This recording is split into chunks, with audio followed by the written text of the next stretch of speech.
I'm Michel and I'm a professional full-time artist. I'm in New York in a gallery called Harman Projects, and I'm here opening up my exhibition and also painting murals.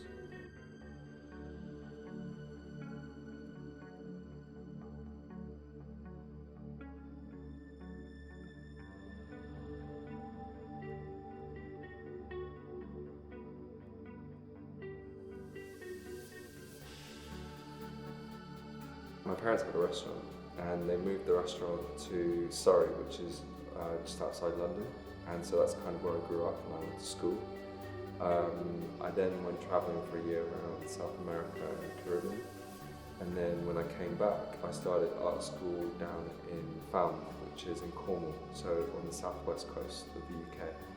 And after my degree I kind of got hooked on coastal life and I stayed put, and then after a period of time, I just kind of realised that because it was a university town, people were constantly changing, and so it was very hard to hold down a good, strong group of friends. But also, there's very little industry for the arts.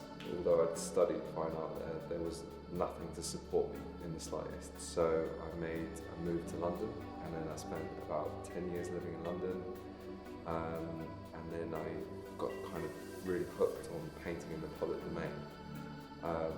Initially, just because it was a way in which to have a reason to get up in the morning.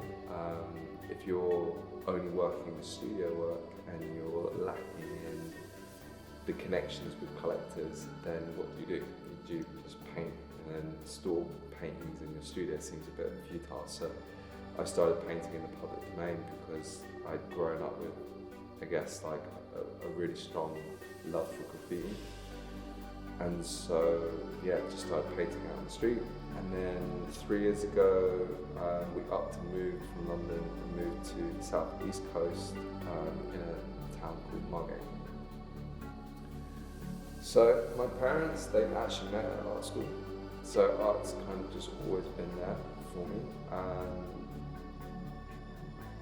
I kind of liked sport at school, but the main thing I enjoyed and got a kick out of was doing art class.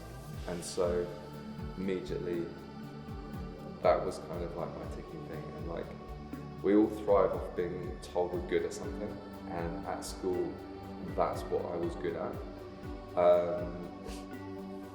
But at home, I was also getting that same thing because my parents were also trained artists, although they were in the catering industry, but you could argue as an art as well.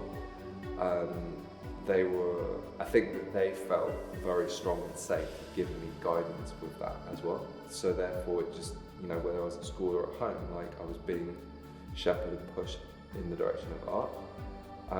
But I was also a massive cartoon addict.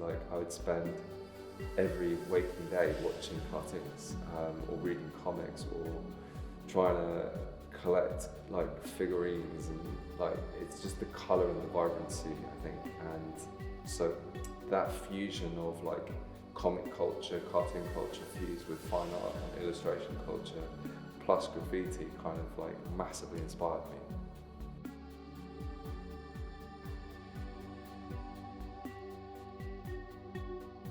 With my work for the past, I want to say maybe 7 years or so, it's been working predominantly with this patchwork quilted kind of approach.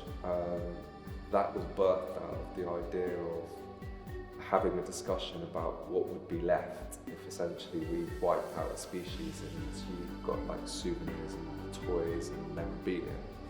And so I was drawn to, it's got different names all over the world, but there's Elmer the elephant, and it's the patchwork elephant, and a lot of kids read this book as young children.